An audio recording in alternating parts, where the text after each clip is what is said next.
All right, well, I'm going to take my best guess at which player is which player because it's one of those cases where it is the family Switch ID and then Booba. So I don't know who's who. You guys take your guess. I'm guessing that Game Boy is Booba, mostly because Game Boy is classic platform, Pac-Man's classic character. Booba is Mimi, I guess. I don't know, whatever. Your guess is as good as mine, so this is what I'm going with. So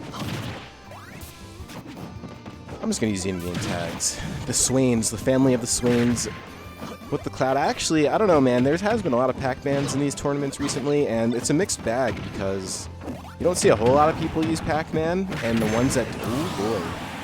Yeah, gotta watch out for that air dodge. That is a lot of hitboxes going on there with that hydrant, the fruit, everything else. Pac-Man's tilt. But in any case, there has been a lot of Pac-Mans in these brackets, and they've actually been pretty solid. Like you know, you'll see them in top 8. We've had some of the best in the biz with like Sinji here before. I think Komar's came through here a couple times. He actually lived in New Jersey though too, so is unironically a local person who does play Pac-Man. But in any case, looks like I'm assuming this is Game Boy. It's pretty good command over Pac-Man. At the very least, knows how to play around and not get hit. Cloud has so many like wide-reaching moves and pretty good frame data where sometimes it's almost hard to not get hit. But Game Boy's mostly been moving around all that.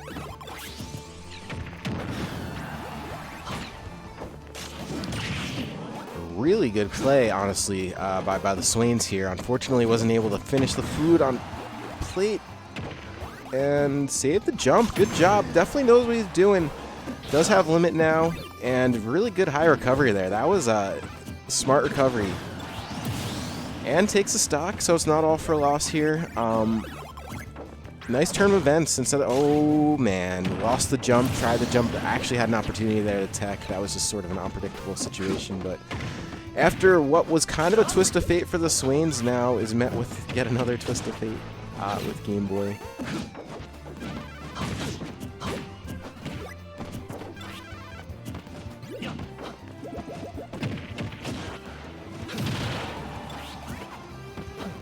So mounting up a little bit of the damage is the Swains.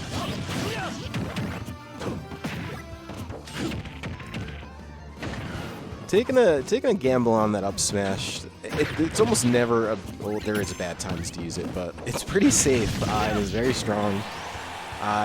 Limit cross slash not gonna be quite enough on the ledge there. Okay.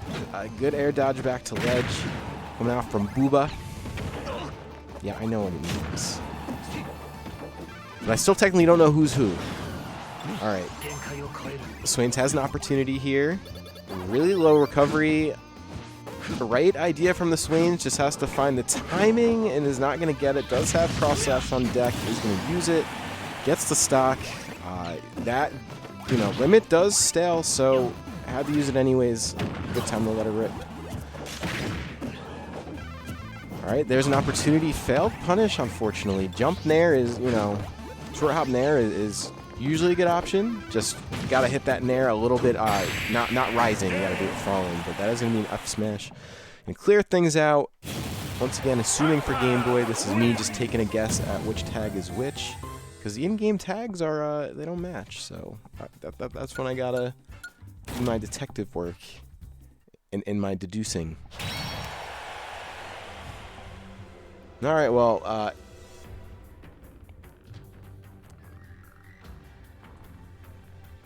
let's see what we get here with Game 2. I honestly feel like Swains definitely has the idea of what to do with Cloud. I do not appear to be moving poorly. I think just has to get better with some of the execution on things like, hitting that dare at ledge or timing up a really low recovery. Or punishing, rather, I should say. Like there were some opportunities there where that game was actually bring backable. I think whoever really just did a good job of honestly just keeping clean of damage and not getting hit. In all actuality, I think it was kind of that simple.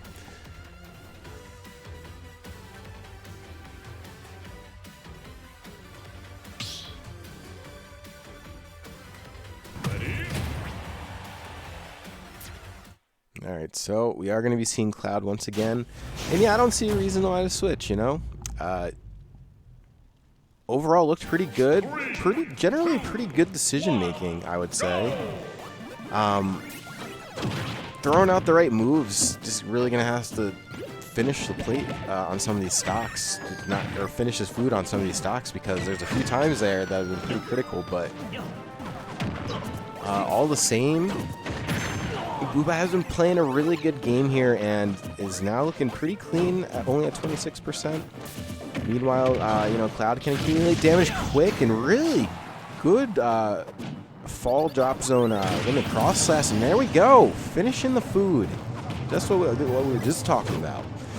All right, so let's see what Booba's got in the docket here, because you know, we have seen really good evasiveness and sort of dodgeability coming out on their end, so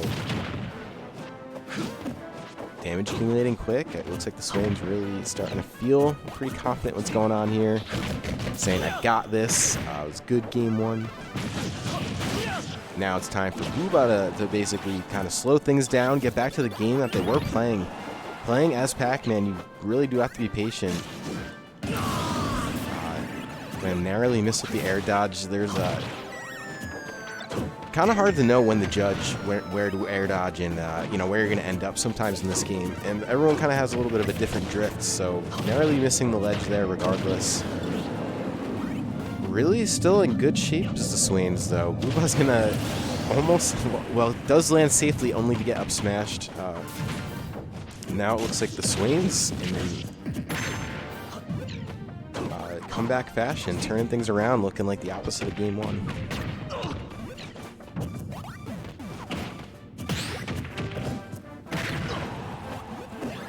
Alright, so probably going to want to throw out, throw out limit blade beam. That does expire limit, so that'll just throw it out. Booba now is actually pretty firmly fighting his way back here. Solid damage. Cloud at Pacman is pretty much, you know, it's very easy to gimp Cloud, especially when you have all the things that Pacman does. And it does look like Booba is basically bringing things back here.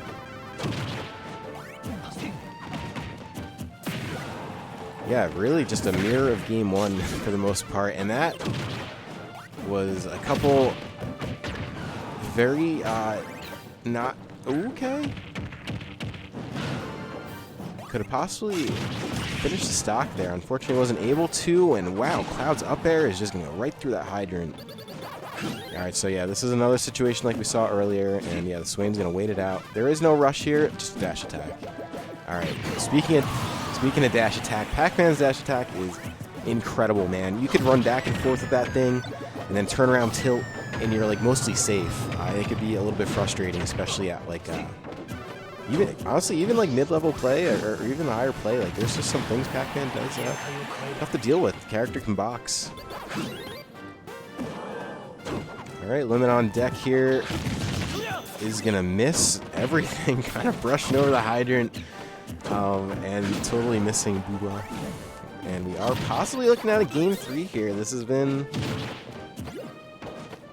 a little bit of a topsy, you know, a little bit of a ride here. A little bit of a roller coaster. That's what I'm looking for.